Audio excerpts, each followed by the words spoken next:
Kala itu langit Jakarta membara, ribuan mahasiswa tumpah ruah melakukan aksi hingga malam dan pagi, menuntut satu kata, reformasi. Ke gedung-gedung wakil-wakil mereka tak kenal lelah walau tanpa senjata, hanya berbekal mimpi tentang Indonesia yang aman, adil dan sejahtera. Tapi kini reformasi telah dikhianati, demokrasi sudah mati. Wow, di gedung-gedung korupsi makin canggih, pejabat-pejabat sudah tak ada hati. Kini tiada mimpi tentang Indonesia yang aman, adil dan sejahtera. Oligarki sudah bangkit lagi, para pencoleng mulai unjuk diri. Istana jadi pusat transaksi, penguasa sudah lupa diri. Oligarki sudah bangkit lagi, para pencoleng mulai unjuk diri. Istana jadi pusat transaksi, penguasa sudah lupa diri. Reformasi dikhianati, reformasi dikhianati, dikhianati. Assalamualaikum warahmatullahi wabarakatuh, Sobat RH sekalian. Jumpa lagi kita di channel yang keren ini. Keren jelas. Di depan saya ada orang yang selalu viral ya. Saya juga heran ya. Beliau kok berani sekali menulis hal-hal yang ngeri-ngeri sedap, karena yang ditulis itu luar biasa ya. Bicara tentang praktik pat gulipat lingkaran kekuasaan dan menyebut nama orang ya, tapi karena beliau memang menuliskannya di media yang memang sudah publish ya, kita harus konfirmasi ke beliau kan. Jadi ada nama Erick Thohir, ada nama Boy Thohir, ada nama Wisnu Tama, Menteri Pendidikan juga kayaknya ya. Nah ini rekan saya yang terus terang baru bertemu dua kali sama agar jangan ada fitnah. Soalnya rekayasa juga. Iya, soalnya apa-apa orang waduh ini rekayasa, fitnah dan lain sebagainya muncul di mana-mana ya. Jadi pertama saya undang tuh masih di sebelah sana ya. Itu kapan itu waktu itu? Mungkin tuh sekitar beberapa bulan lalu ya. Pokoknya adalah jejaknya di sini ya. Karena itu live juga. Jadi sahabat daerah sekalian, mayoritas podcast saya live. Tapi saya belum perkenalkan Agustinus Edi Kristianto. Selamat malam, Bung. Oke ya. Jadi saya tuh bilang Bung Aik ya. Anda mau dibilang Bung Aik atau Bung Agus? Bung Agus aja nggak apa-apa. Bung Agus ya, ya Bung Agus ya. Jangan sampai nama orang kita ganti-ganti. Iya kan? Menarik ya. Saya sebagai orang yang pernah di BUMN, saya paling tidak buta soal apa yang Anda tulis ya, soal benturan kepentingan, soal KKN ya. Nah, ini menarik kan? Nah, menariknya perkembangan terakhir itu Anda kok melaporkan kasus investasi Telkomsel ke GoTo. GoTo itu gabungan Gojek dan Tokopedia. ke otoritas di Amerika Serikat. Betul. Nanti bisa Anda sebutkan otoritasnya. Investasi senilai 6,3 triliun. Ya. Coba di latar belakangnya sedetail-detailnya, dan itu menyangkut nama Boy Thohir lah, Erick Thohir lah, ada Wisnu Tama, Anda sebut, ya minimal 3 itu yang saya ingat gitu. Silakan. Jadi ini cerita sebentar, saya datang ke sini untuk yang kedua kali kan. Jadi intermezzo aja nih, mungkin sekitar 30 detik. Jadi saya bilang sama teman saya nih, nah ini gua harus datang nih ke channelnya Bang Refli nih, walaupun jauh gitu. Kenapa emang? Bapak saya fans aja, jadi bapak saya ini gaptek dia, ya orang berpendidikan hanya SD gitu. Iya. Cuma dia baru punya YouTube. Adik saya dikasih YouTube-nya itu search aja, katanya Agus Rizedy Kristianto. Yang muncul di atas punya saya yang dulu sama Bang Refli. Dia sangat senang sekali. Dia tinggal sendiri sama satu perawat. Dia sangat senang di situ. Bahkan semua komen-komennya dia baca. Saya bilang, Pak, itu nggak semua orang senang saya loh. Ada juga yang ngerti, nggak apa-apa katanya saya senang. Saya bilang ini mantap juga, kita harus datang. Dia nanya, kapan lagi ada videonya Mas ini saya harus datang. Jadi berbakti pada orang tua itu bagus. Tadi kenapa orang tua sama suster? Sama ada tetangga yang merawat di sana. Di mana? Di daerah mana? Di Depok. Oh, di Depok. Kan ibu udah meninggal 6 tahun lalu. Jadi bapak sendirian? Sendiri. Ini hiburan dia jadi sehat ternyata. Dia orang yang sederhana, orang ini saya senang. Dia nggak tahu apa yang kita bicara. Iya. Tapi saya senang. Ternyata untuk membahagiakan orang tua kita nggak perlu masuk close the door juga ya. Sorry, Bung Dedi ya. Jadi tidak perlu close the door ya kan. Karena belum tentu juga kalau close the door berani yang beginian. Jadi itu konteks. Jadi saya senang bisa ada di sini. Ya kan? Jadi mungkin nanti bapak saya juga bisa tonton, dia bangga sekali. Ya. Sebenarnya kalau bapaknya ada YouTube-nya, kan ini kan live streaming, kan bisa langsung nonton. Dia pokoknya ada rekaman. Pokoknya menurut dia YouTube itu isinya anaknya. Oh gitu. Anaknya ngomong tentang kritik Jokowi dan poinnya bagus dia. Iya. Jangan pernah nggak jujur gitu. Kalau kamu ngomong terus kamu dirangkul, kamu selesai Le.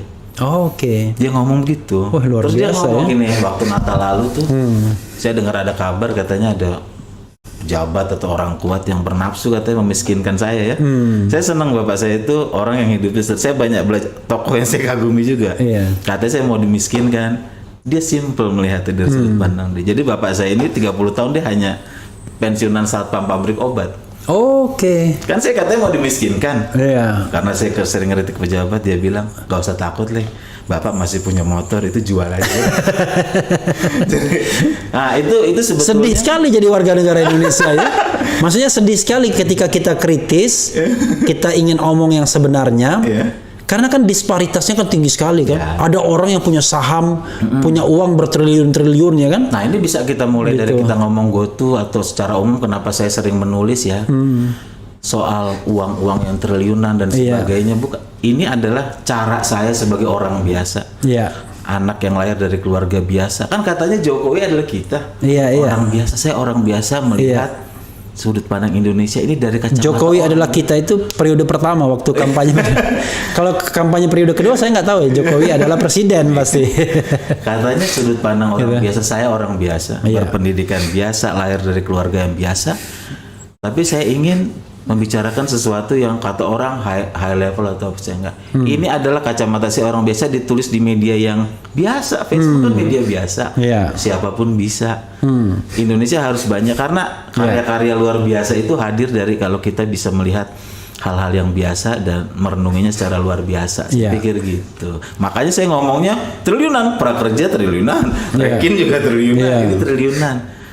Supaya kita lebih banyak sudut pandang orang biasa menyelimuti negara ini. Jadi bukan sudut pandang segelintir orang aja yang merasa dia bisa mengatur hidup kita semua. Itulah kenapa saya menulis. Dan melihat uang triliunan itu bukan uang rakyat yang perlu dijaga, biasa aja. Makanya teman saya bilang, Agustinus tidak sedang menulis dia sedang melakukan perjuangan kelas. Ngeri bos biasa saja semuanya. Melihat dunia apa adanya, melihat fakta apa adanya. Biasa. Itu kan yang hilang dari kita. Setidaknya 10 tahun terakhir kita Iya. menjadi tidak biasa, jadi banyak pura-pura. Iya, dan dunia bisa kebalik-balik gitu kan. Iya. Jadi orang jahat terlihat baik, orang baik dijahatkan ya kan, orang salah dipenjara, dan orang yang bodoh juga dipenjara, padahal orang jahatnya enggak. Pokoknya bolak-balik gitu. Jujur pada diri sendiri itu yang hilang gitu. Iya, iya.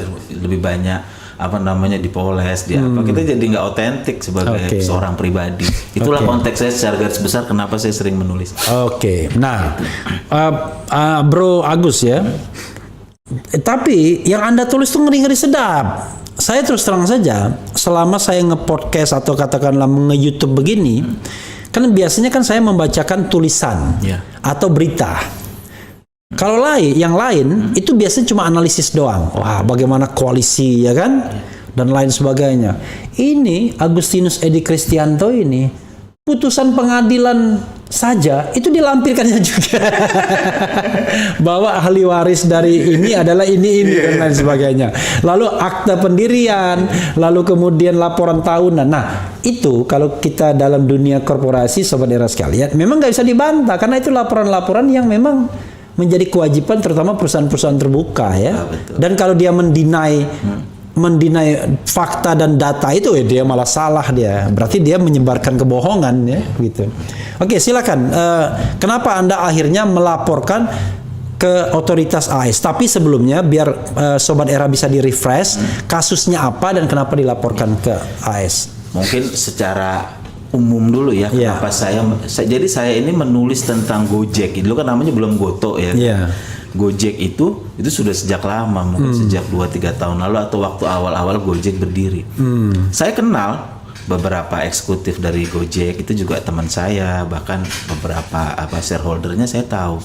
Saya tahu juga gimana mereka ini. Tapi memang ada perbedaan pendapat yang sangat, saya kira cukup tajam ya, antara, karena saya juga bergerak di dunia startup ya, startup media, tapi ini kan startup juga, tentang bagaimana perusahaan seperti Gojek atau yang disebut sharing ekonomi atau dan sebagainya ini akan mengubah cara kita berekonomi, cara orang mencari uang. Itu awal-awal itu saya memang sudah berbeda pendapat dari mereka. Contoh, bagi saya startup itu seperti Gojek itu tidak menciptakan lapangan kerja yang real karena sistemnya kan sistem kemitraan. Kalau yang real kan menurut saya adalah orang yang berada di bawah payung undang-undang ketenaga kerjaan, memperoleh hak-hak sesuai itu.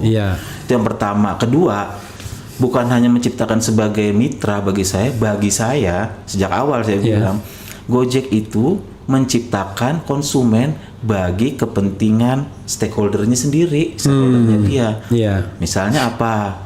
Kan yang online itu kan pakai kendaraan. Sementara kita tahu ya kan, belinya di Astra kan juga salah satu pemegang saham di Gojek.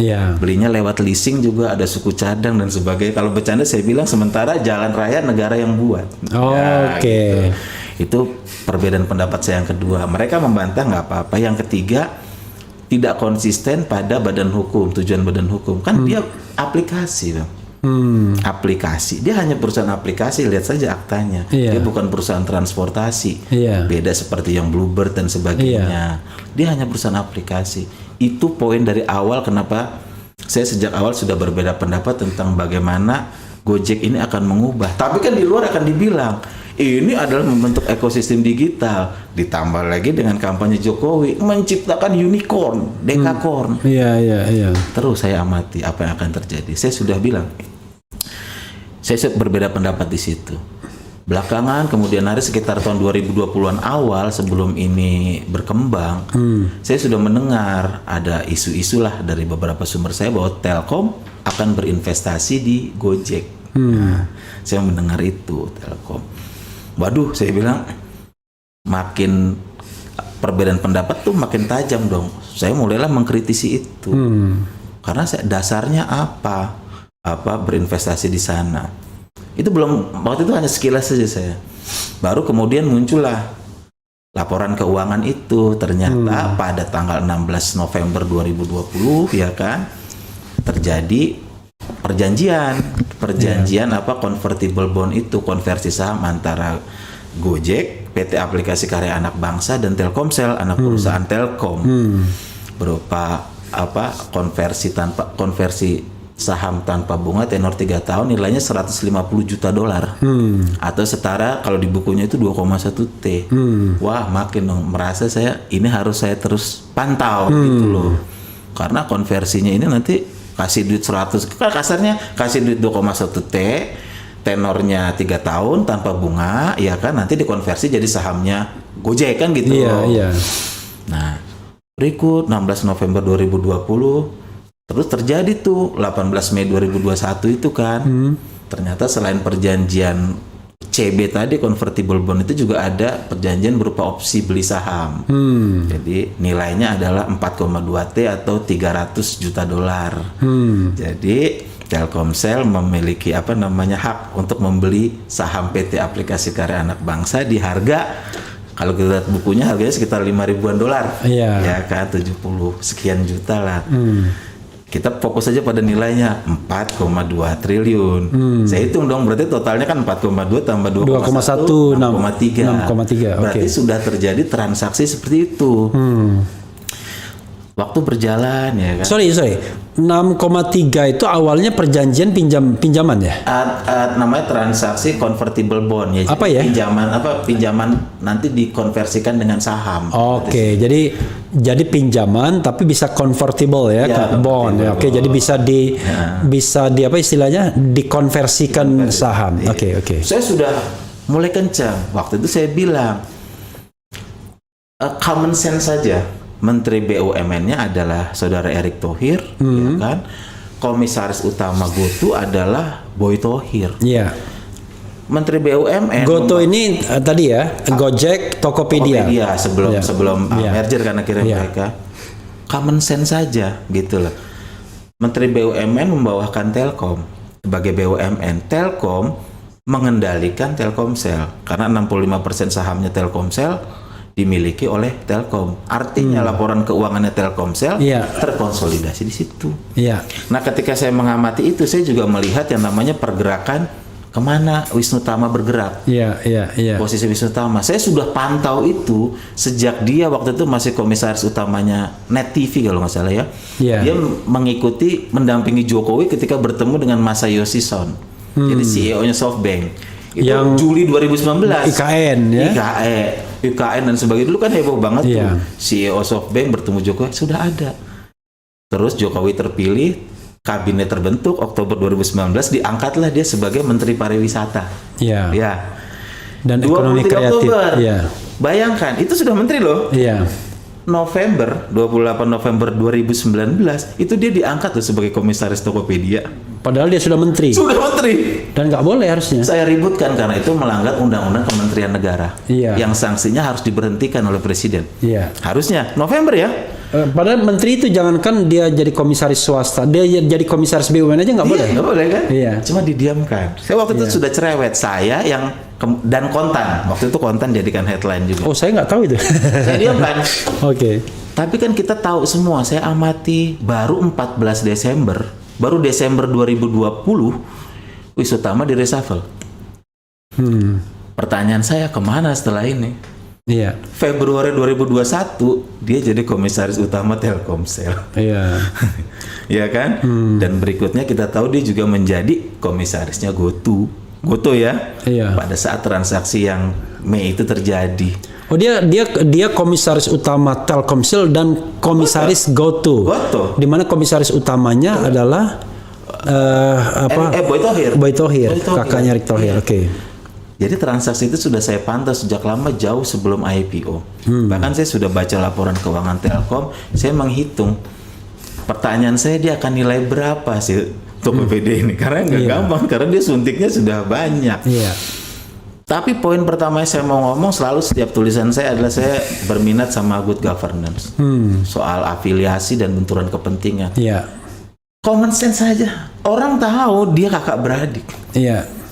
Kakaknya ini, itu juga yang saya laporkan di SEC. Ini kaitannya dengan SEC. SEC itu apa? Komisi Security Exchange, Otoritas Bursanya Amerika. Oke. Yang ini ya, SEC ini. SEC itu.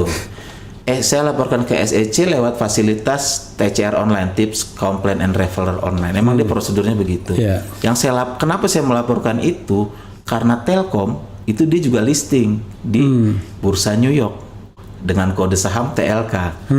Dan saya baca beberapa modul di sana di situsnya SEC. Mereka atau mungkin bursa saham yang kredibel ya, itu sangat-sangat peduli dengan yang namanya afiliasi, benturan kepentingan, insider trading, itu. Yeah. Mereka punya aturan yang ketat. Telkom di situ. Kebetulan juga tanggal 9 Mei 2022 saya lihat Telkom sudah memasukkan laporan keuangan untuk kuartal 1 2022 ini, yang mana itu juga mencantumkan adanya investasi Telkomsel ke Gojek ya kan. Berapa jumlahnya? Sama dengan yang itu. 150 juta. Jadi transaksi itu juga dicantumkan. Sudah dilaporkan. Dalam US dollar ya? Ya. Akhirnya ya udah saya laporkan berupa namanya satu transaksi afiliasi. Afiliasi dalam rupa hubungan kekeluargaan antara Menteri BUMN dan Boy Thohir. Jadi nanti silahkan diperiksa. Itu fokus saya yang periksa. Itu dulu. Karena kenapa saya lapor ke SEC? Karena saya lihat OJK tidak ada penindakannya. Terus juga dari bursa itu percaya saja gitu loh. Penjelasan dari Telkom terakhir yang saya omong, yang saya udah tulis tuh katanya tidak ada kesamaan Dewan Komisaris antara emiten dengan Gojek kan gitu. Ya masa kita percaya begitu saja sih, padahal kan faktanya tidak seperti itu lah. Wisutama kan double rangkap. Sampai sekarang sampai sekarang rangkap, padahal itu diatur. Terus saya laporkan juga ke SEC bahwa aturan seperti ini, keadaan seperti ini juga sebetulnya melanggar aturan POJK, peraturan OJK 42 tahun 2020 itu tentang afiliasi dan benturan kepentingan. Terus ada undang-undang pasar modal juga dan sebagainya. Tapi saya melaporkan ke SEC dalam konteks Telkom sebagai perusahaan yang listing di bursanya. Biarkan saja SEC yang memeriksa ya kan. New York ya? Di New York. Di New York dia. Dan Gojek kan juga nanti katanya Goto akan listing di Nasdaq kalau nggak salah. Kan? Jadi biar kita uji ya kan good governance-nya, ya kita uji saja gitu. Nanti biarkan saja SEC. SEC membalas tuh. Jadi prosedurnya di sana SEC dia bilang mungkin laporan saya sudah diterima. Ya kan dia sangat senang. Itulah saya baca di SEC mereka itu sangat tertarik untuk menerima pelaporan dari publik dan akan mempertimbangkannya dengan serius kira-kira gitu. Ya, nanti kita lihat aja. Dan mereka ada prinsip non-disclosure, jadi mereka tidak akan memberikan update perkembangan informasi apa yang mereka temukan ketika pemeriksaan kepada pelapor. Gitu. Dan yang paling penting lagi di sana ketika melapor ke SEC itu ada pilihan, apakah saya melaporkan hal ini dalam program apa whistleblower award gitu supaya dapat uang. Nah, saya tulis no. Ya, ngapain juga gitu kan? Oh di situ ada juga ya? Ada, jadi kita bisa kalau melapor tuh program whistleblower dan award. Tapi penting bagi saya karena hati kecil saya terganggu. Ya masa ini kan terang-terangan gitu loh kan, ini menteri ini kemana saya harus mengujinya gitu. Bro, kan kalau kita bicara tentang KKN, korupsi, kolusi dan nepotisme, kan tidak hanya korupsi, tapi ada kolusi dan ada nepotisme. Kenapa nggak dilaporkan ke KPK? Saya udah tahu dilaporkan ke KPK tapi ditolak. Iya, jadi begini, saya laporkan ke KPK itu pada sekitar Januari 2022. Apa yang saya laporkan ke KPK itu adalah tentang tindak pidana nepotisme, dugaan tindak pidana nepotisme. Karena saya lihat di Undang-Undang 28 itu kan Bang Refli, normanya ada. Jadi nepotisme itu normanya masih ada dan pidananya 12 tahun penjara maksimal. Ya kan? Ya, saya lapor KPK. Saya buatkan ya kan laporan dan membawa bukti tentang dugaan nepotisme yang melibatkan ini. Ini kan jelas nih adik kakak. Saya lapor. Pertama orang KPK telepon, katanya laporan saya tidak bisa ditindaklanjuti. Bisa nggak Mas Agus ini cukup sebagai ini, nggak usah pakai tertulis lah. Yang penting, wah gila saya bilang, masa tidak bisa ditindaklanjuti, alasannya apa? Saya kan ikutin ada PP tentang saya masyarakat berpartisipasi, saya buktinya ada. Sampai saya bilang Ini terobosan. Malah ada LL itu, lihat apa lapor. Iya, gitu. katanya lihat, saya lawan, saya lapor, ditolak. 7 Januari 2022. Lu lagi. Iya, 7 Januari 2022, saya mendapat surat bahwa laporan saya tidak memenuhi syarat, karena tidak macam-macam lah, sudah saya taruh di Facebook. Beberapa hari kemudian, orang KPK telepon saya.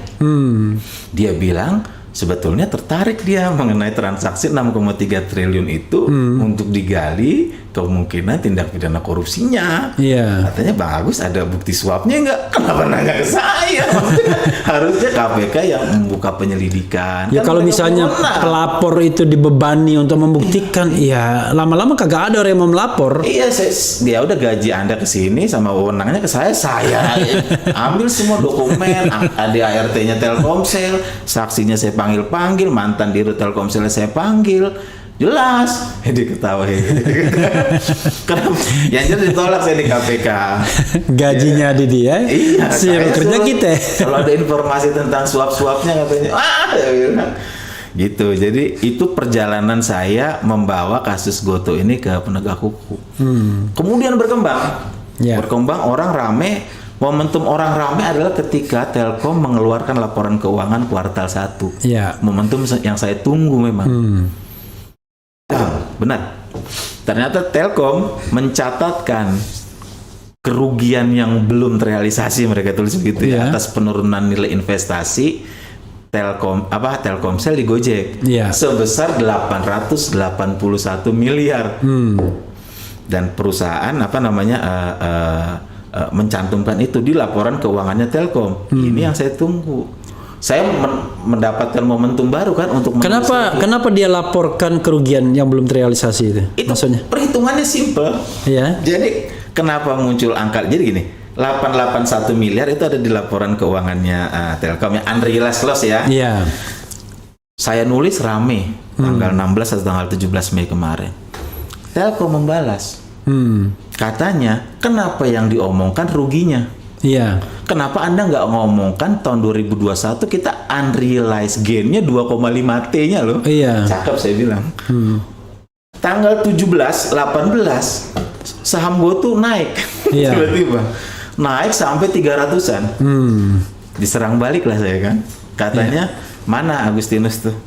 Sekarang lihat tuh saham Goto udah naik, ya kan? Iya. Kok dia nggak gugat tuh? Katanya sekarang Telkomsel kan udah untung di Goto. Saya bilang, barulah saya tulis. Sampai kondisi saat ini dianggap. Ya, sekarang terakhir ditutup 304. Oke. Saya bilang, tenang. Ini momentum yang saya tunggu. Saya hanya menjadikan soal kerugian itu pintu masuk untuk saya menulis kembali tentang Goto. Oke. Transaksi itu. Oke. Bukan itu inti saya. Saya tahu, kita bisa tahu lah laba bisa diotak-atik dan sebagainya. Iya. Bukan. Itu pun bukan untung rugi yang terjadi di market. Saya nggak Iya. peduli dengan market. Iya. Tapi yang fakta 881 tercatat itu pun saya tidak peduli. Fokus saya tetap kenapa transaksi 6,3 triliun itu terjadi, ada apa di balik itu, dan kenapa para otoritas tidak memeriksa apa itu. Sampai hari ini. Mari kita bicarakan itu. Oke, karena ada potensi benturan kepentingan Dari tadi ya. kepentingan tadi, Iya. saya mulai menulis lagi. Kalau kita utak-atik angka, saya tahu perjalanannya. Jadi kan awalnya itu mereka Telkomsel itu mengukur nilai wajarnya Telkomsel, nilai wajarnya saham Goto itu 375 per saham. Iya. Terus mereka stock split, mereka menghargai di harga perolehannya itu 266. Ya jadi kan untung dong ya kan 266 dibandingkan selalu dibandingkan dengan periode sebelumnya. Terus IPO kan 338. Iya. Dibandingkan berarti dengan 375 dong. Iya. Ya makanya ruginya 881 itu hitung-hitungan yang internal mereka lah. Poin Iya. saya bukan di situ. Poin saya bukan hanya di untung rugi. Poin saya adalah di legalitas transaksi itu. Ada apa di balik itu 6,3 itu. Karena ini lagi-lagi pikiran saya sebagai orang sederhana ya kan.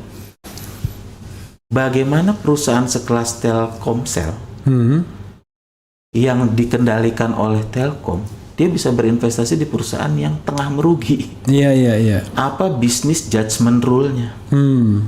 Gitu. Itu gampang. Sorry. Yang tengah rugi siapa tadi? Ya Goto. Kan dia sampai prospektusnya ditulis saja dia masih menulis dalam posisi rugi dan ada kemungkinan di masa depan perusahaan akan terus merugi. Gitu di prospektusnya. Oke. Prospektusnya gue tuh ketika mau IPO. Oke. Jadi ketika Telkomsel Kapan IPO-nya? 11 April dia. Jadi Sobat RSL, IPO itu initial public offering, Iya, penawaran saham ke publik perdana ya. Oke. Itu siapapun akan bertanya dong ya. Gak usah pakai otak pedagang, gak perlu sekolah tinggi-tinggi. Lo ngasih duit 2,1 T ditukar saham nantinya di perusahaan yang lagi rugi, ya kan? Iya. Apa bisnis judgment rule apa? Pertimbangannya apa? Kita tahu mereka akan bilang ini kan sinergi, ini kan membentuk ekosistem. Nah, saya bilang nanti dulu. Karena kita lihat bisnis judgment rule-nya itu pun yang nilai bukan Anda bisa bilang ini sesuai prosedur. Saya juga bisa salah. Iya. Masalahnya satu, kenapa nggak ada penegak hukum atau otoritas yang memeriksa itu gitu loh? Iya. Itu pertimbangan awal saya. Saya pikir ini kejebak dengan logika saya dia. Jadi saya putar-putar. Ini itu siapa? Ya mereka maksudnya argumen-argumen dari pihak Telkom, pihak Erick Thohir dan sebagainya. Bagaimana bisa berinvestasi di perusahaan yang rugi, perusahaan sekelas Telkomsel? Iya. Apa ininya? Satu. Kedua, kenapa? Tapi nanti kalau misalnya ada permintaan, misalnya protes, katakanlah pihak Telkom misalnya, Bro Agus bersedia lagi di sini ya? Bersedia banget. Soalnya kan kita walaupun kita tidak mungkin cover both side langsung, kalau memang ada komplain seperti itu ya. Sangat wajib. Jadi biar dikonfrontir. Kemarin gitu. Bang Chandra Hamzah itu juga klarifikasi ke saya. Iya. Karena pada kronologi yang saya buat, saya mencantumkan kantor hukum AHP kan. Iya. AHP itu karena Bono Daru Aji juga sebagai komisaris Telkom. Iya. Dan ketua komite audit gitu. Iya. Nah, belakangan Bang Chandra ngomong ke saya, dia menjelaskan bahwa AHP hanya sebagai konsultan hukum yang mengurusi merger Tokopedia dan GoTo dan proses IPO. Sementara transaksi 6,3 triliun itu bukan gua, bukan kantor gitu. gue.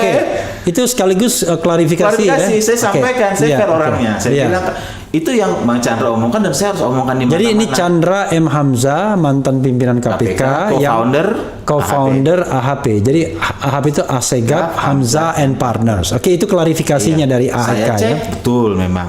Saya tanya, terus siapa Bang? Wah, lu jangan nanya gua lah. Ya kan kata dia. Oke, itu hak dia kan untuk nanya ya. Gua dalami dong.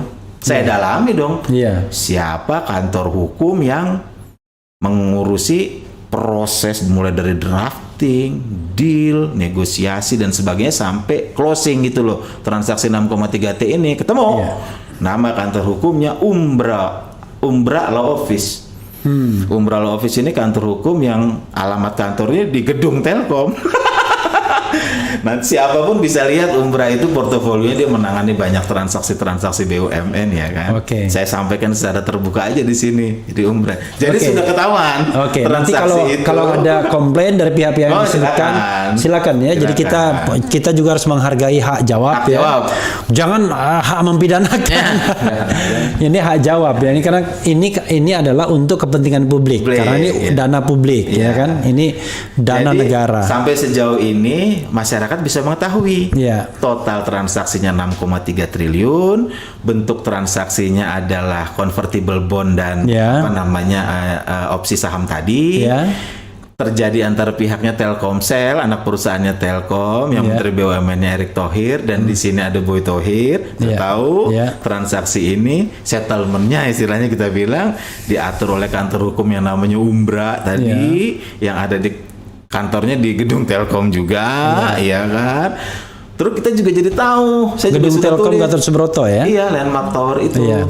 Terus kita juga tahu bahwa transaksi ini terjadi. Maksudnya yang Gatot Subroto kan? Ya. Terjadi ketika komisaris utama Telkomselnya adalah Wisnu Tama dan dirut Telkomselnya adalah Setianto Hartono. Siapa itu? Itu mantan dirut Telkomsel ketika transaksi ini terjadi. Orang itu juga sudah pernah saya tulis, saya cari juga, karena hilang. Karena orang ini hilangnya menarik. Setianto ini menghilangnya. Jadi begini, saya lihat di podcastnya Tempo, ya kan, sebulan sebelum dicopot. Jadi dia dicopot sebagai dirut Telkomsel itu pada tanggal 28 Mei. 2021. Oke. 10 hari setelah transaksi yang 4,2 triliun terjadi. Itu Yang tanggal 18 Mei. berarti transaksi yang kedua ya? Transaksi yang kedua kan terjadi 18 Mei. Iya. Sebetulnya Iya. semuanya itu. Itu intinya di 18 Mei itu sibuk sekali tuh Mei 2021. Iya. 18 Mei 2021 terjadilah transaksi itu 6,3 T itu. 28 Mei ya Iya. kan. Ini Dirut Telkomsel ini dicopot. Iya. Sehari sebelum dicopot, artinya sekitar tanggal 27, ini Dirut Telkomsel ini dia meresmikan yang namanya 5G pertama di Indonesia. Oke. 28 dicopot, 3 hari kemudian dia diperiksa polisi. Polda Metro Jaya untuk kasus salah satu dugaan korupsi Telkomsel yang merugikan negara 300 miliar. Jadi dia transaksi terjadi pada saat dia 27 dia meresmikan 5G, 28 itu dia dicopot sebagai Dirut Telkomsel, 31 Mei itu dia diperiksa Polda Metro Jaya dalam kasus korupsi salah satu proyek di Telkomsel 300 miliar. Sekarang orangnya saya nggak tahu di mana. Kalau Anda cek Google semua, rekomendasi Google tuh menulis kemana Setianto Hartono. Itu rekomendasi di Google. Oke. Gak ada tahu. Menarik bagi saya kan naluri saya. Iya. Ini ada apa transaksi ini gitu loh. Jadi biar Sobat Era tahu juga, jadi Agustinus Edi Kristianto ini memang mantan wartawan. Bahkan sekarang bisa dibilang tetap menjalankan fungsi jurnalisme ya, tentu dengan platform yang Beda. sekarang agak berbeda dibandingkan sebelumnya. Karena sebelumnya di media itu. Iya, sama. Iya. Oke. Jadi itu yang membuat ini menarik. Ini bukan sekedar masalah kita bicarain ngomong gede unicorn ekosistem kita. Detailnya ini menarik. Oke. Oh tapi walaupun tadi ini kalian bilang, dari media itu sama. Padahal kita bilang kita baru ketemu 2 kali. Memang sama tapi zamannya berbeda. Zamannya berbeda. Ya. Jadi saya lebih dulu masuk, lebih dulu keluar. Dia masuk setelah saya keluar gitu. Oke. Jadi terus masyarakat heboh dong. Saya senang karena masyarakat jadi mengerti. Oh ini segamblang ini ada juga yang ngomong ternyata ada dugaan konflik kepentingan. Oh ternyata ini. Terus lah. Mereka tentu membela diri dong pihak Telkom. Yeah. Saya sangat senang mereka membela diri. Bahkan pada tanggal 24 Ya Mei, malah saya juga pengen kalau misalnya ada komplain ya setelah kita podcast ini, maka pihak-pihak yang merasa berkeberatan itu dikonfrontir dengan saya. Agus gitu. Jadi tidak sendirian juga. Kalau sendirian tuh namanya one traffic. Iya. Nah ini saya nggak suka juga begitu. Iya, ini adalah cara kita untuk menerangkan ke publik masalahnya apa. Iya. Jadi kalau misalnya nanti ada komplain, ya kita harus two way traffic jadinya nanti. Oke. Terus tanggal 24 Mei kemarin itu kan perkembangan yang berikutnya kan Bursa Efek Indonesia itu kan mempertanyakan soal yang rame-rame di publik soal konflik kepentingan dan afiliasi ini kepada pihak Telkom. Telkom sudah menjawab, sudah saya screenshot juga. Jawaban dia ada 3 poin. Pada poin pertama itu mereka beranggapan intinya tidak ada afiliasi dan benturan kepentingan. Nah, kenapa? 1, kata dia poin pertama tidak terdapat kesamaan lebih dari satu atau lebih dari satu anggota dewan direksi atau anggota dewan komisaris antara emiten, ya kan dengan apa namanya emiten atau Telkomsel dengan Gojek. Oke. Saya ketika Telkom menulis itu poin itu, saya udah capek juga. Gue nggak mau nulis lagi lah. Saya ngomong sama sahabat saya, ya kan Ino ini.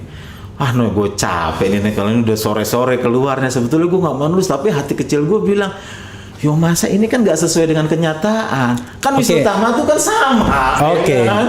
Sampai sekarang Wisnu Tama tetap masih rangkap jabatan ya. Masih Komut Telkomsel dan masih komisaris GoTo. Masih. Jadi sebenarnya terpenuhi pelanggarannya itu ya. Kenapa poin pertama pun terpaksa gue tulis lah di status lah bahwa ini tidak benar. Dia masih pada saat transaksi itu terjadi pun bahkan prospektus GoTo itu pun menuliskan dalam misalnya mereka ada perjanjian kerjasama tentang korporasi prabayar itu kan. Mereka menyebut sendiri adanya kesamaan anggota dewan komisaris antara Telkomsel dan perusahaan. Dalam hal ini kan mereka yang ngaku sendiri. Kok bisa dibilang tidak gitu loh. Saya sampai mikir loh, ini perusahaan sekelas Telkom loh. Jawaban resmi ke bursa loh. Iya. Akhirnya saya tulis tuh di status saya yang terakhir. Terus berjalan. Nggak banyak serangan balik karena memang faktanya begitu, apa yang mau diserang ya kan? Iya. Memang faktanya memang tidak benar, yang benar adalah ada kesamaan anggota Dewan Komisaris. Ya memang yang susah dibantahnya adalah sesuatu yang faktual. Iya, kita gimana? Agus berbaju hitam nggak bisa dibantah. Nggak bisa dibantah. Oke. Terus ya afiliasi kan saya banyak ngomong. Saya tulis tuh, akui saja bahwa ada hubungan afiliasi. Afiliasi berupa hubungan kekeluargaan darah. Antara kan nggak bisa bantah kita. Saudara Erick Thohir adalah adiknya, satu. Yeah. Terus afiliasi karena ada kesamaan anggota Dewan Komisaris itu. Kan itu nggak bisa dibantah. Akui aja, saya bilang ada afiliasi. Nah ini mereka belum ada jawaban nih. Belum saya lihat belum ada jawaban afiliasi. Karena memang saya juga ngerti dalam namanya penegakan hukum pasar modal, selain soal afiliasi juga harus dibuktikan yang ada namanya benturan kepentingan. Benturan kepentingan. Ada afiliasi, ada benturan kepentingan. Ya nanti orang nilai sendirilah. Benturan kepentingan, saya tanya ke beberapa teman-teman yang pernah menjadi pemeriksa di bursa. Orang, apa sih atau sebenarnya apa yang menjadi tolak ukur yang namanya benturan kepentingan? Ini afiliasi saya sudah terbukti nih. Iya. Artinya satu alat bukti sudah terpenuhi. Jadi afiliasi itu hubungan kekeluargaan. Untuk kasus Erick Thohir Iya, dan Boy Thohir. Oke. Kesamaan anggota Dewan Komisaris untuk kasus Wisnu Tama. Itu afiliasi juga. Oke, dua ya. Paling tidak dua. Iya, jadi itu sudah terpenuhi, nggak bisa dibantah. Iya. Jelas. Yang kedua, ya buktikan dong benturan kepentingan. Saya tanya dong kepada teman-teman ya yang mengerti ini. Jadi benturan kepentingan ini konflik of interest kalau bahasa bagaimana kerennya. cara teknisnya dalam pemeriksaan itu soal benturan kepentingan itu apa tolak ukurnya? Unsur-unsur apa aja harus dipenuhi untuk menyebut bahwa transaksi ini benturan kepentingan gitu loh.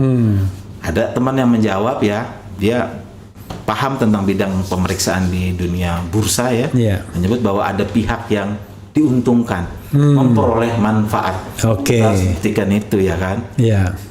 Makanya di terakhir tulisan saya menulis. Ini pertaruhan terakhir saya juga.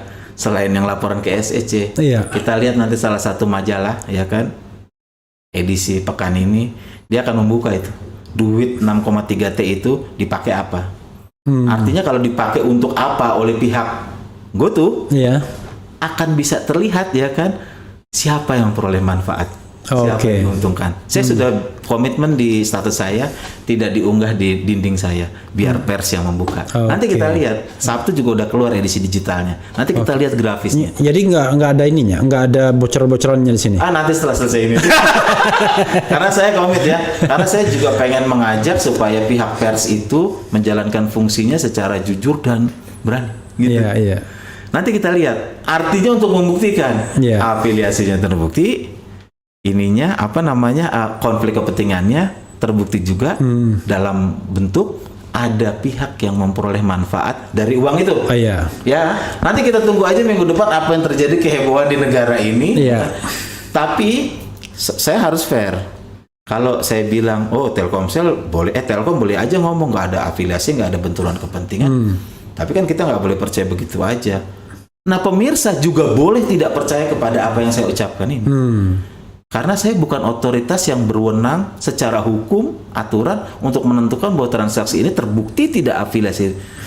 Ya kita OJK lah. Iya. Kita hanya warga masyarakat. Periksa dong ya kan. Yang concern ya kan. Yang masalahnya ada nggak tanda-tanda dari semua berita yang sudah keluar? Iya. OJK mau berkeinginan untuk memeriksa? Nggak ada. Ada nggak tanda-tanda bursa tuh mau memeriksa mendalam? OJK ini ada ini ya, kemarin tuh saya dihubungin wartawan. Mau dilantik ya? Iya, soal pelantikan apa? Pelantikannya batal. Saya nggak tahu karena apa tuh. Karena masa jabatannya belum selesai sebenarnya. Itu kita nggak tahu. Maksudnya kalau nggak salah ya, masa jabatannya itu tanggal sekian, tapi mau dipercepat pelantikannya. Loh kok bisa begitu? Biasanya kan sesuai dengan masa jabatan gitu. Kepentingan kita simpel bang. OJK ya periksalah. Untuk buktikan, biar nanti kita awasi sama-sama gitu. Kita boleh tidak percaya pada apa yang dinyatakan Telkom, masyarakat juga boleh tidak percaya karena kita bukan otoritas. Kita warga biasa. Kan saya bilang tadi saya anak orang biasa, melihat dari sudut orang biasa. saya melihat orang-orang yang dalam tanda petik kuat dan luar biasa yang biasanya nyuruh-nyuruh kita gitu, Iya. mengatur-ngatur kita, kok bertindak seperti itu. Sudut pandang orang biasa itu. Iya, iya, iya. Periksa dong, kalau nggak diperiksa kita kemana lagi bang? Iya, iya. Nah, kalau ke SEC kan dia otoritasnya otoritas yang TLK ya. Iya. Nanti dia ada hukum acaranya sendiri, kita nggak tahu lah. Saya bilang tunggu saja. Dan ini kan parahnya nggak ada yang bicara. Sampai terakhir saya juga bilang, secara politik, ya presidennya ya diem aja. Presidennya diem aja. Ini adalah kesekian kalinya saya bicara tentang mengkritik kebijakan Jokowi, mulai dari prakerja dan sebagainya yang diduga melibatkan para pembantunya. Iya. Sampai saya tiba pada kesimpulan problem bangsa ini memang etika, nggak punya etika gitu. Iya, iya. Padahal ekonomi yang bagus, bangsa yang dahsyat harus dibangun di atas moral dan etika. Etika itu yang nggak ada. Jadi kita mau bangun bandara sebanyak apapun, infrastruktur sebanyak apapun. Dan itu harusnya selesai dengan revolusi mental ya. Iya, ini nggak selesai. Tapi saudara sekalian, ya ini persoalan terbesar ya. Nanti kita tidak tahu kehebohan apa lagi ya. Tetapi intinya adalah, ya tadi fenomenanya adalah masyarakat yang mengkontrol atau mengontrol kekuasaan itu justru memiliki konsekuensi. Sementara orang-orang yang betul-betul ngambil uang negaranya itu bisa bebas begitu aja. Ya, nanti kita lihat. Ini penting sekali untuk minggu depan ya. Setidaknya kan terbitnya Senin ya si majalah itu ya. Kita pelototin sama-sama. Kalau majalah itu nggak usah dibilang lagi, majalah itu pasti Tempo. Soalnya tidak ada lagi majalah yang punya dedikasi untuk investigasi dan lain sebagainya. Saya ada infonya, saya sudah ada bahannya ya kan, tapi saya mau ada partisipasi yang lebih luas dari masyarakat, dari pers untuk menunjukkan. Oh, tapi jangan-jangan gara-gara omongan kita diborong jangan-jangan. Iya, nanti kan ada saya.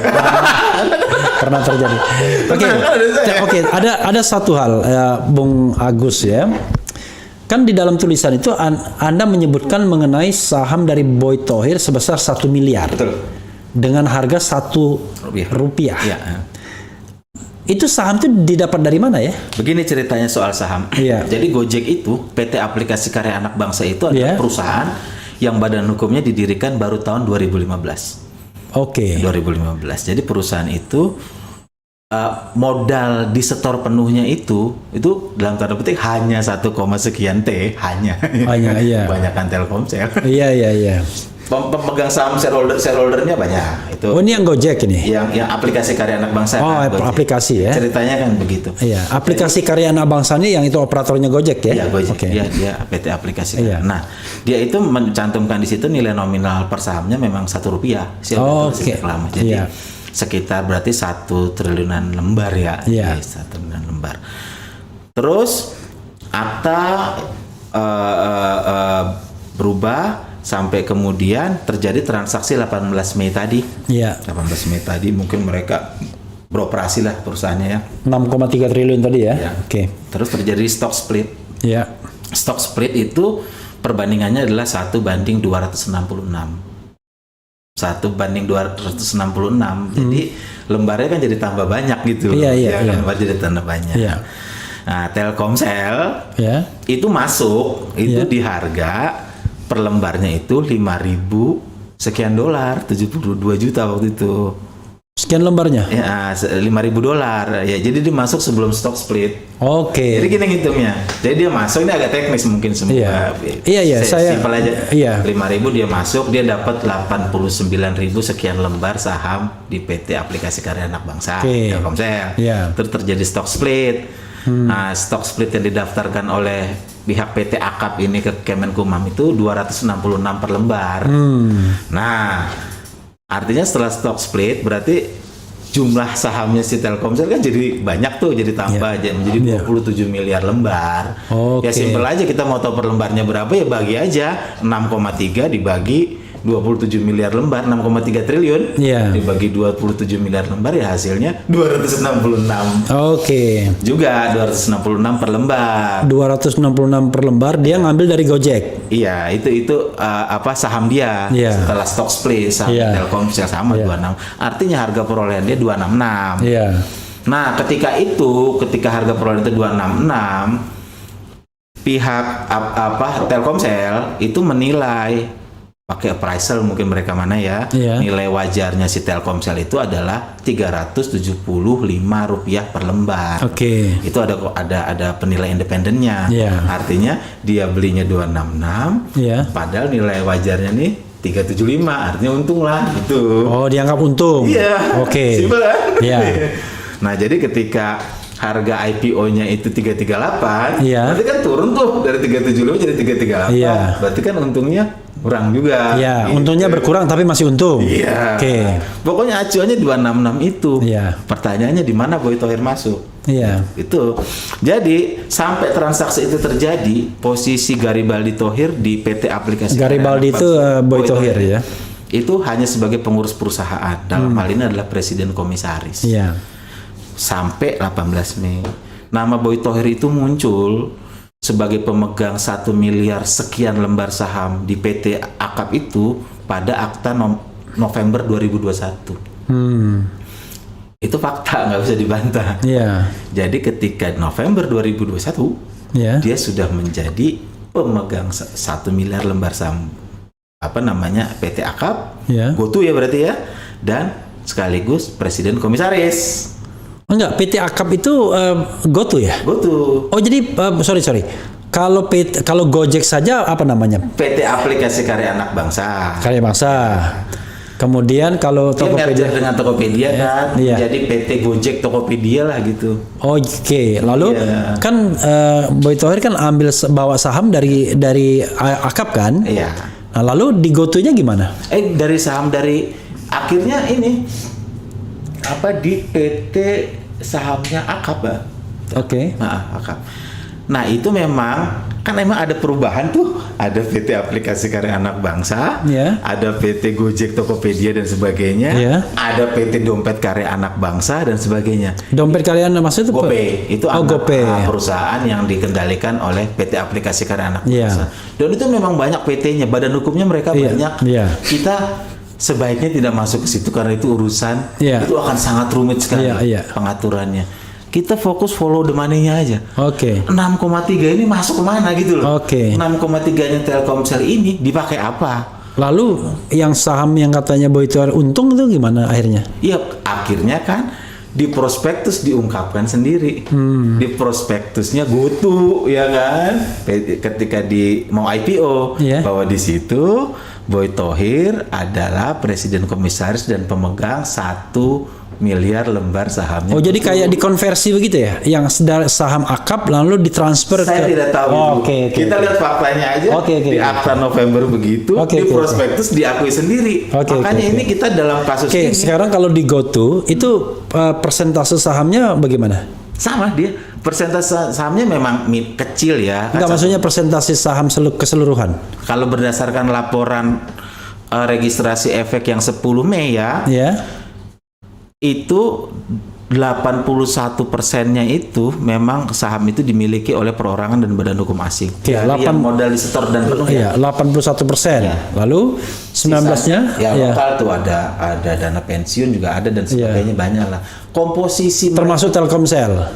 Telkomsel itu, ini menarik. Telkomsel berdasarkan data terakhir dia tidak disebutkan Telkomsel langsung, termasuk tidak disebutkan Nadiem Makarim ya, ada itu kan ada. Mereka tulis aja lain-lain di bawah 5%. Jadi Telkomsel itu di bawah 5%. Oh, jadi 6,3 triliun itu di bawah 5%. Anu dikonversinya. Iya. Jadi kalau ini cara menghitungnya Gojek ya, cara menghitungnya GoTo soal duit 6,3 ini begini. Jadi dalam prospektusnya mereka mengatakan memang mereka memperoleh pinjaman utang ya kan. Jadi rasio utang mereka meningkat akibat adanya pinjaman dari Telkomsel. Yang nilainya adalah 150 juta tadi 2,1 T berarti ya. Dan 300 juta tadi 4,2. Tapi pada periode pada 18 Mei 2021 Perseroan telah melunasi pinjaman itu karena kan sudah dikonversi jadi saham. Oke. Iya. Jadi mereka sudah melunasi pinjaman. Jadi GoTo sudah melunasi pinjaman dari Telkomsel. Iya. Karena Udah jadi kertas kan? Iya, karena settlementnya itu dikonversi sebagai saham. Iya. Yang besarnya di bawah 5% lain-lain tadi. Iya. I see. Yang nanti mereka udah mengumumkan lagi tuh beberapa waktu ke depan mereka mau private placement tuh, ya kan? Nanti akan berkonsekuensi delusi lagi tuh. Kita nggak tahu cara main. Kembali lagi kita fokus pada 6,3T tadi. Oke. Dan cara berpikir, follow the money ya. Cara berpikir orang biasa seperti saya orang biasa, saya nggak peduli orang anggap saya apa. Cuma satu, kok bisa BUMN, NKRI berinvestasi di perusahaan yang tengah merugi. Tuh. Terus yang kedua, kok bisa uang itu dikonversi menjadi saham di perusahaan yang sampai hari ini masih merugi? Oke. Iya kan? Iya. Yang ketiga, maksudnya mau dikonversi sebagai saham gitu ya? merugi. Ini apa pertimbangannya gitu? Iya. Ya. Terus yang ketiga,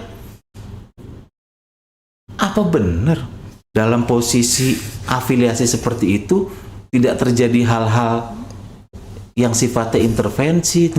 Kenapa lo nggak kasih 6,3-nya ke misalnya ke Maxim misalnya, yang bukan ininya Boy Thohir, atau misalnya ke perusahaan yang sejenis lain, atau startup saya lah misalnya, oh enggak, itu kan pertanyaan-pertanyaan yang ini. Terus kemana itu di Telkomsel itu? Kan harusnya dia bertanggungjawabkan. Terus kenapa itu Wisnu Tama kok bisa ada double? Iya. Artinya dia ada di pihak sini, ada di pihak sini. Di pihak Telkomsel ikut dalam memutuskan, menyetujui investasi 6,3 itu. Ketika rapat di GoTo, dia menyetujui penggunaan dana Telkomsel itu. Mati nggak coba negara kita begitu? Tapi Anda nggak perlu percaya saya. Lihatlah orang-orang yang digaji itu, OJK dan sebagainya. Apa gerakan mereka yang ngelihat gitu? Apakah mereka mau membenarkan? Nggak tahu. Diperiksa dulu aja. Bagi saya udah bagus diperiksa. Ya, jadi saudara sekalian ya, kalau melihat seperti ini ya kita objektif saja. Makanya saya nggak mau tanya motifnya apa. Pokoknya fakta yang disidangkan kita telaah ya kan.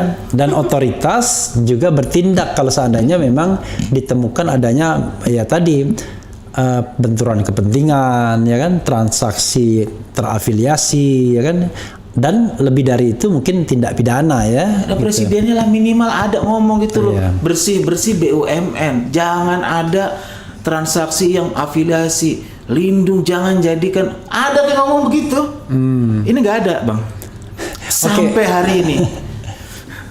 Gimana nggak kita makin curiga gitu loh, ada apa di balik ini? Tidak ada. Yang ada adalah bantahan-bantahan di medsos saja. Oke. Gitu. Bung Agus, coba kita lihat komentar ya. Mudah-mudahan memang ini sedikit complicated tapi sederhana sih sesungguhnya ya. Bahwa ada investasi Telkomsel ke GoTo ya kan?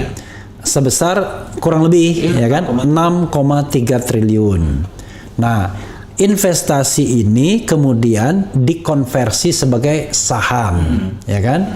Sahamnya besarannya di bawah 5% masuk dan lain-lain. Masalahnya adalah why, ya kan? Kenapa harus tanam duit 6,3% ke GoTo?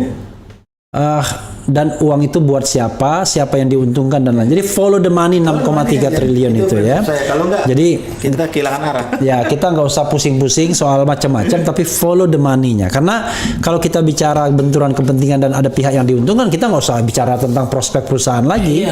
Ini berarti transaksi yang memang ada konflik of interest-nya. Saudara sekalian, saya akan baca beberapa ya.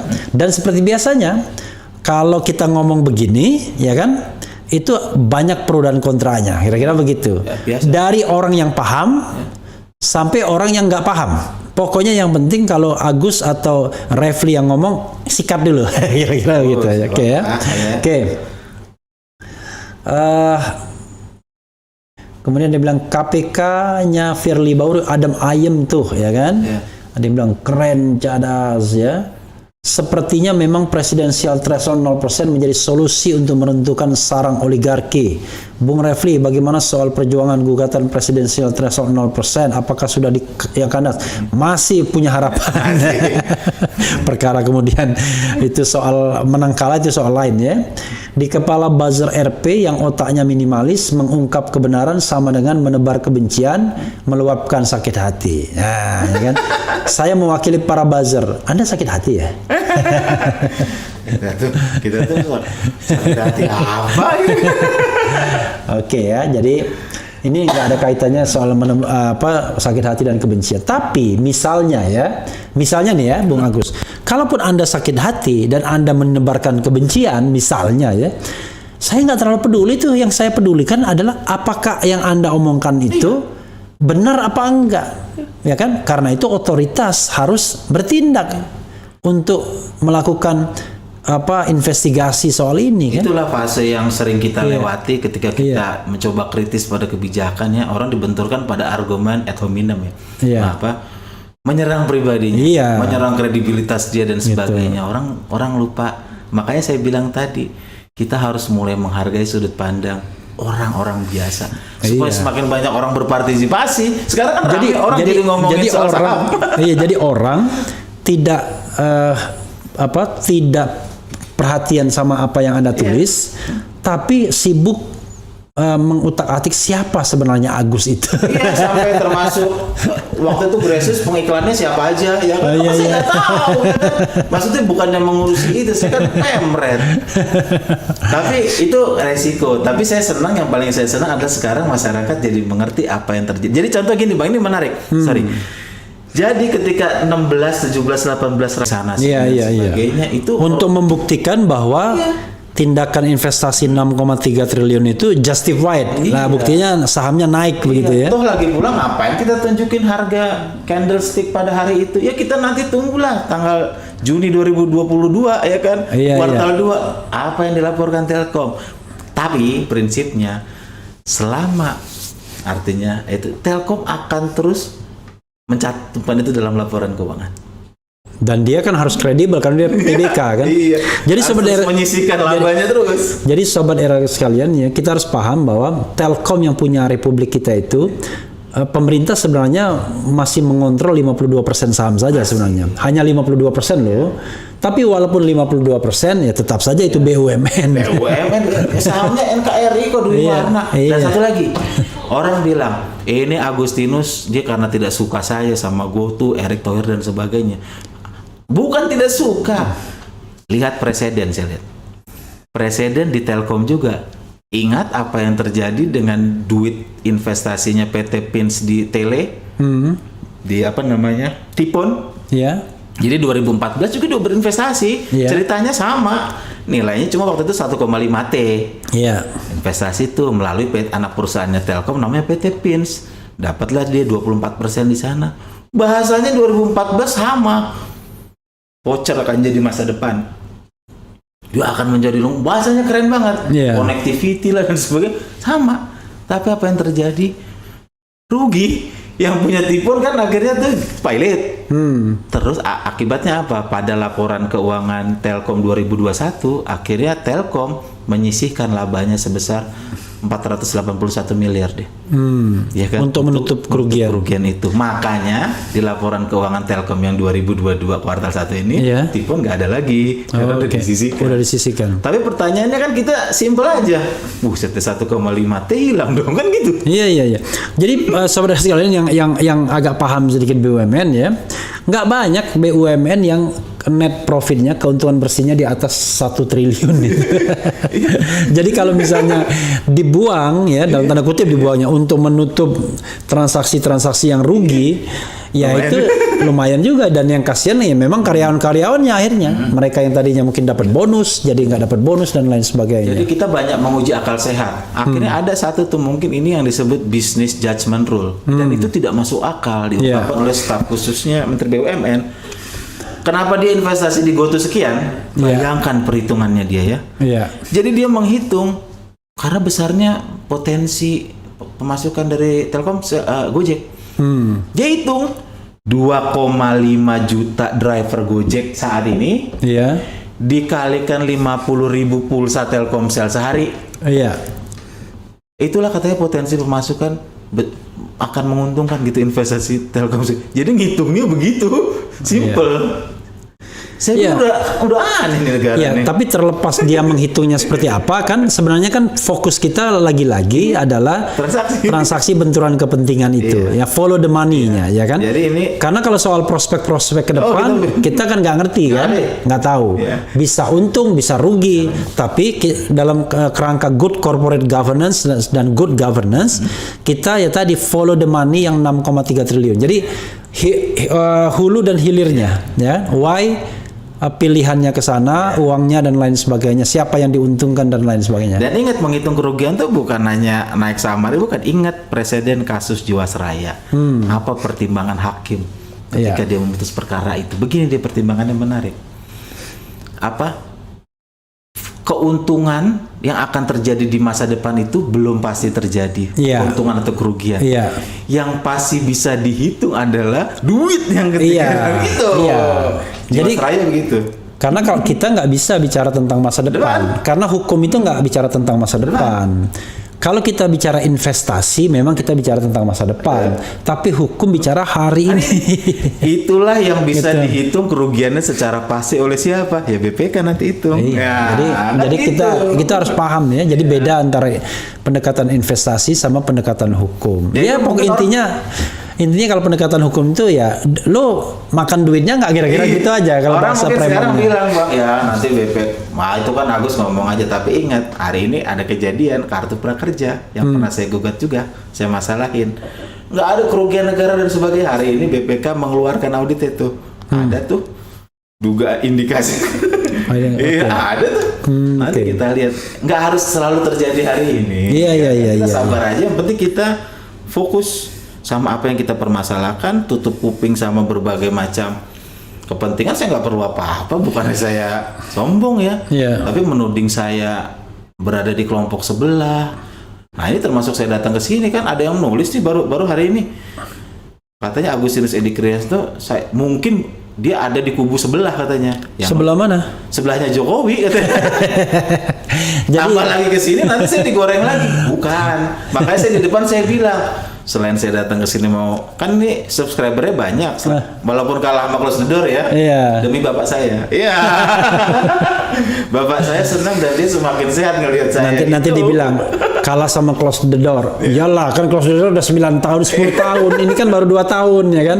Satu, yang kedua, ini real ini. Gitu. Jadi bukan karena saya kelompok sebelah atau apa gitu, tapi biar saya semakin banyak yang menguji saya. Tapi begini ya, memang ada gejala yang menurut saya tidak sehat ya. Seolah-olah kalau kita ingin mengkritik pemerintahan, mengkritik hal-hal seperti ini, kita dikait-kaitkan dengan perkubuan politik. Enggak lah, ya kan? Kita sebenarnya tidak terlalu peduli juga siapa yang jadi presidennya, as long as, ya kan?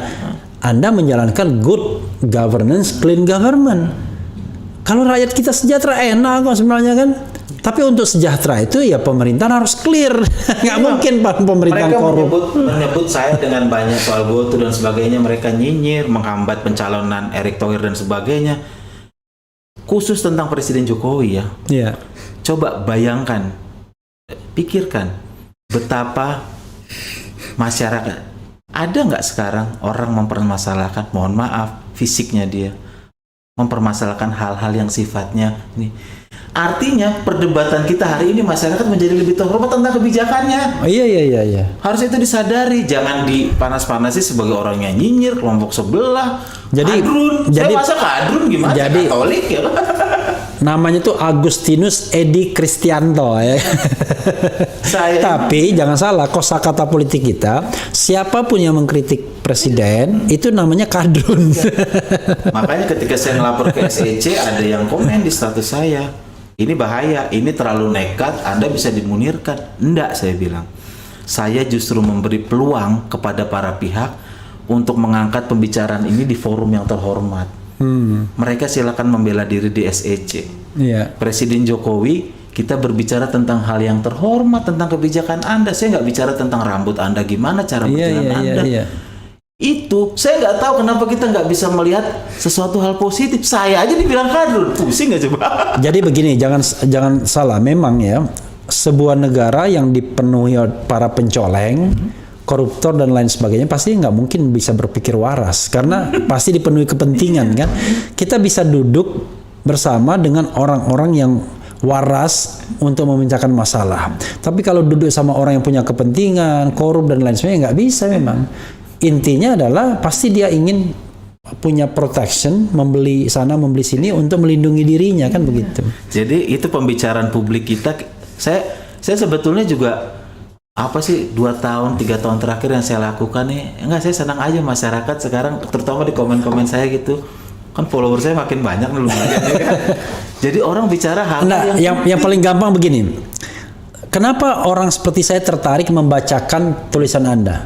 Sadar nggak kalau saya sudah berapa kali memuat AEK? Iya kan? Karena bukan karena saya kenal Anda. Karena apa yang Anda tuliskan itu bagi saya luar biasa. Saya kan membaca misalnya komentar-komentar atau analisis dari orang-orang politik. Saya tidak excited. Kenapa? Rata-rata mereka cuma logic thinking. Wah, ini kalau Anies sama Ganjar begini-begini. Tidak ada fakta dan data yang diungkapkan. Wah, Anda ini luar biasa. Tanggal sekian, prospektusnya ini dan lain sebagainya. Ya, karena memang analisis yang semi-semi ekonomi sih ya, bukan saya bilang, gitu. Saya senang masyarakat biasa, orang biasa seperti saya, seperti kita semua lah ya. Kita jadi ngomongin soal bursa ya. Iya. Ngomongin soal ekonomi. Dan ini juga pendidikan publik yang yang ini ya. Karena kadang-kadang gini, kayak yang namanya kejahatan kerah putih itu, dia kan canggih, sophisticated. Nah, hanya orang-orang yang masuk pada kecanggihan itu yang bisa paham, kan kira-kira begitu. Padahal ketika orang masuk ke lingkaran itu, ya dia jadi penjahat juga. Karena itu yang tertinggal adalah ya kita harus mengandalkan orang-orang yang awam, nggak punya kepentingan, nggak juga berpikir tentang kekayaan, hanya ingin melihat negara ini benar, dan kemudian ada misalnya kalau presidennya misalnya mengatakan begini, wah kita dukung ya kan. Kalau memang benar-benar luar biasa baik untuk memberantas korupsi. Ya, kita maksudnya jadi seperti anak kecil aja, kita yang ngelihat sesuatu apa adanya. Ada kegembiraan ketika kita sama lah kayak logikanya kalau kita di RT kan kita senang nih bicarain nanti pagar kita kayak gimana gitu. Jadi ada jangan cuma ya kan oligarki itu intinya adalah pemerintahan oleh sedikit orang ya kan, oleh segelintir orang saja. Itu yang nggak boleh terjadi. Oke, jadi coba kita bacakan lagi ya.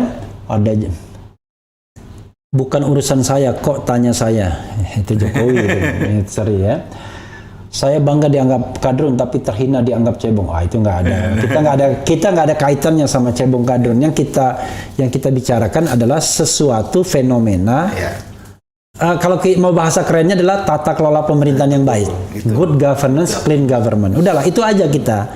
Jadi makanya saya bertemunya dengan beliau ya, dengan Agus itu pada satu kata yang namanya good governance, clean government, tata kelola pemerintahan yang baik. Kalau dia BUMN, GCG, good corporate governance, itu aja ya. Oke.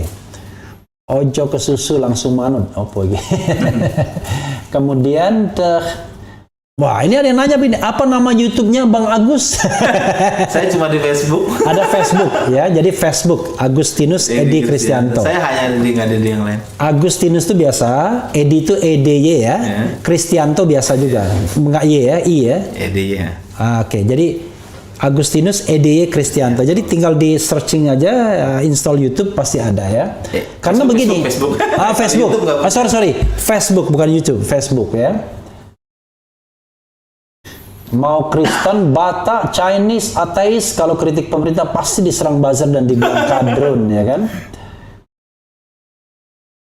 Oke. Oh, dibilang nggak apa-apa bang disebut kadrun, kan kadrun itu kader Bung Refli Harun. Saya dibilang Refli kadrun ya, luar biasa ya, kader Refli Harun disebut kadrun jadinya. Ini salah satu kebusukan rezim, jarang yang mengetahui. Terima kasih Mas Agus, saya pinter ya. Jadi gini, kita kan harus objektif ya. Objektifnya begini, saya tidak pernah berpretensi ya sebagai akademisi bahwa saya benar, ya kan? Dan saya juga tidak ingin sobat era sekalian menganggap bahwa Agus pasti benar. Karena itu kebenaran itu harus diuji. Ya kan? Tapi bukan diuji oleh penegak hukum.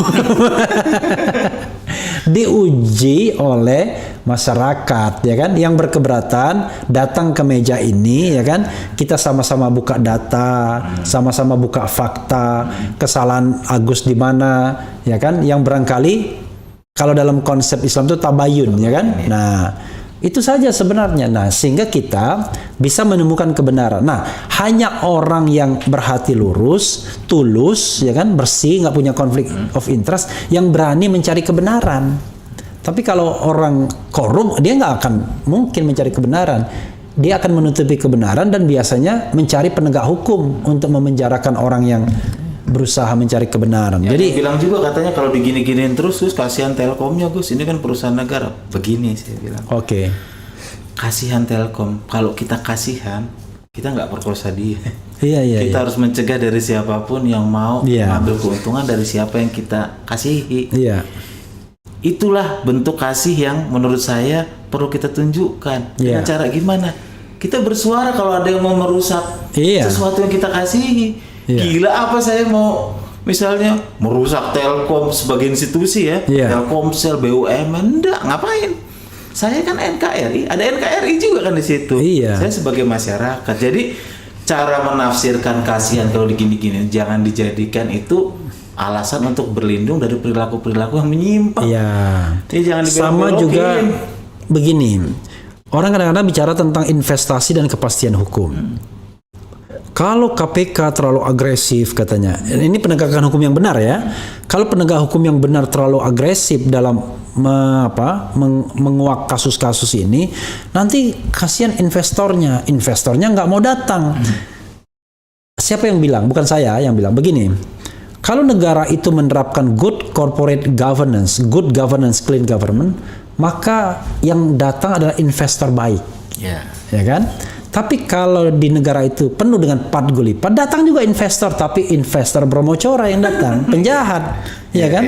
Nah, kita kan ingin investor yang baik, yang memang real menanamkan investasinya, bisa mendongkrak pendapatan dan ketenaga kerja kita, bukan investor yang cuma ibaratnya sepukul dua pukul lari dia setelah dapat keuntungan. Jadi begitu sobat era. Sama ini Bang, coba satu. Mungkin pemirsa juga berpikir ya. Itu kan gue tuh bagus tuh peluangnya kan di jalanan banyak tuh ijo-ijo ya kan. Mereka perusahaan perspektif ya. Ya kita hitung, kita lihat angkanya. Jadi setelah mereka merger dengan Tokopedia, kan mereka menghargakan dirinya, menilai asetnya mereka adalah 145,8 triliun. Itu yang tercatat kan. Evaluasi mereka ya. Yang tercatat kan. Kan kita harus tanya, emang bener segitu? Kan dia masih rugi tuh. Cara menghitungnya begini. 145,8 triliun itu terbesar adalah dua aset. Yaitu aset berupa goodwill 98 triliunan. Yang ketiga adalah aset tak berwujud berupa merek, ya kan, terus software gitu, ya kan, program sama hubungan pelanggan, itu nilainya 4T. Jadi nilai terbesar aset jadi itu goodwill. Nah, itu akan goodwill itu kalau di Amerika itu toko barang bekas. Jadi goodwill itu Tokopedia asetnya 30T, kan dihargai. Ya udah gue belinya 120 triliun kurang 30 triliun asetnya. Jadi goodwill selisihnya sama aset tak berwujud. Tadi ada yang nanya tuh, itu hubungan pelanggan aset apa ya? Setahu saya di dunia startup itu yang disebut namanya GMV, Gross Merchandise Value. Jadi cara menghitungnya begini, seluruh transaksi yang terjadi di platform itu dikalikan nilai uangnya, jadi gede. Padahal uangnya nggak masuk semua ke situ. Iya kan, uangnya nggak masuk situ. Tapi itulah praktek yang terjadi di dunia startup. Makanya mereka itu mengenal yang namanya burn rate itu ya. Jadi berapa jumlah uang yang dibakar selama periode tertentu gitu. Karena mereka ujungnya exit strategi jalan keluarnya lewat IPO itu. Penawaran saham perdana, dan itu kan terjadi juga Alibaba dan sebagainya seperti itu. Ya kan? Jadi memang ini bisnis yang mungkin baru ya, nggak banyak orang tahu. Lu cara nyari duitnya gimana sih tuh kalau di startup-startupan gitu? Nah, kalau pengeluaran terbesarnya GoTo itu gaji. Sampai 4T deh, gaji karyawan dan eksekutif. Gajinya gede. Kalau di bukunya Oh jadi berapa karyawan dia? Saya nggak tahu karyawannya berapa, Tapi tapi pengeluarannya 4 ya. 4 tip per tahun ya? Iya. Per tahun. Oh, Gede juga luar kan? biasa. Pengeluarannya Ini itu. BRI baru aja RUPS itu mengeluarkan bonus tantium kepada komisaris dan lain sebagainya 135 miliar. Nah sekarang yang saya dengar di Telkom itu mereka sedang ribut serikat pekerjanya. Iya. Ingat kita kembali ke yang unrealized gain 2,5 T tadi ya, Iya. yang dihitung itu kan unrealized gain ya. Iya. Itu ternyata ada informasi yang ke saya itu diperhitungkan sebagai ya istilahnya prestasi direksi dan komisaris sehingga akan mempengaruhi jumlah besaran tantim di besok. Bonus ya. Bonus. Iya. Bisa aja saya bilang. Ya, sobat era sekalian, memang mungkin sebagian sobat era sekalian, waduh berat sekali pembicaraan. Tapi enggak, ini sebenarnya ringan ya. Ada investasi 6,3 triliun dan dipertanyakan siapa yang untung dari investasi itu, ya kan? Karena ada nama-nama yang punya potensi benturan kepentingan. Sederhananya begitu aja. Kalau soal performa GoTo itu soal lain, ya kan? Soal valuasi soal lain, tapi follow the money yang 6,3 triliun. Kemana itu barang? Kira-kira begitu. Dari hulu ke hilir. Kenapa barang itu keluar? Lalu kemana itu barang? Kira-kira begitu. Maksud siapa? Ya, maksud Bro Agus tuh begitu sebenarnya. Nah, nggak usah pergi kemana-mana gitu. Kalau pergi kemana-mana memang akan ribet jadinya. Karena biasanya kalau yang begini jawabnya nggak difokuskan ke situ. Jawabnya prospek ini macam-macam nanti. Jadi mengaburkan ya kan. Kita membangun ekosistem dan sinergi kata dia. Ya kan, jadi nanti mengaburkan. Ini maksudnya biar jangan mengaburkan, itu follow the money aja. Oke, sobat era sekalian, banyak sekali ya ini komentar-komentar. Silakan diikuti dan untuk Bung Agus silakan closing statement. Ya bagi saya ini Kesini, Bung. kesini ya? Ya. Oh, iya. Gitu. Ini salah satu perkara yang besar ya, mencakup institusi yang besar, terus juga seperti GoTo itu kan juga sehari-hari kita lihat ya. Tapi lebih dari itu semua tetap apapun temanya, mau prakerja, rekin dan sebagainya, seperti Bang Refli bilang tadi, pemerintahan yang bersih, ya kan, bebas KKN itu harus jadi tujuan kita. Oke. Jadi tujuan kita. Nah, ini kita perlu ingatkan terus lah. Kita harus lurus ke situ. Teknisnya seperti apa itu banyak cara. Nah, ini hanya salah satu cara aja untuk membuka diskusi. Tapi saya begitu senang menghargai ada forum-forum seperti ini, ada media sosial, terutama untuk orang-orang biasa berbicara tentang hal-hal yang sebetulnya mereka dulu mungkin nggak pikirkan. Itu kan urusan orang-orang besar. Iya. Itu senang saya ngelihat kayak gitu tuh. Sekarang orang bisa ngomong loh soal saham, karena itu pada dasarnya menyangkut diri mereka sendiri. Dan saya harap dengan banyaknya publik yang semakin melek, semakin cerdas, ini juga ayolah presidennya dalam tanda petik upgrade lah. Kepekaannya di upgrade lah. Telinganya ada di jantung rakyat kata Pak Profesor Sacipto Raharjo. Iya. Telinganya di upgrade lah. Ada di jantung masyarakat. Sacipto Raharjo kan hukum progresif ya. Iya. Itu kalimat yang saya senang. Jangan di jantung yang lain. Iya. Jadi ini masyarakat ini naik level loh. Iya.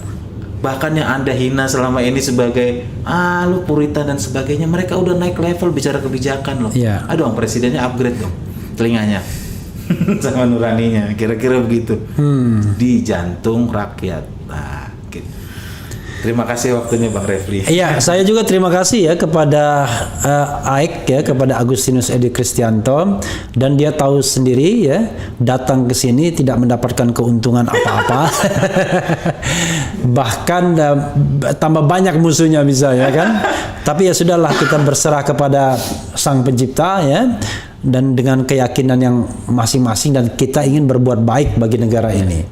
Karena kalau misalnya tidak ada orang yang ngomong tentang korupsi, ya kan, kolusi, nepotisme lagi, Kita khawatir negara ini jadi sinking di pelan-pelan karena bocornya makin banyak dan begitu tenggelam kita baru tersadar bahwa negara ini begitu bobroknya ya. Padahal komitmen kita ketika reformasi yang berdarah 24 tahun yang lalu adalah memberantas KKN salah satunya. Sahabat daerah sekalian, sekali lagi terima kasih. Wassalamualaikum warahmatullahi wabarakatuh. Ciao. Ready dong. Oh, yeah. Udah dong. Itu.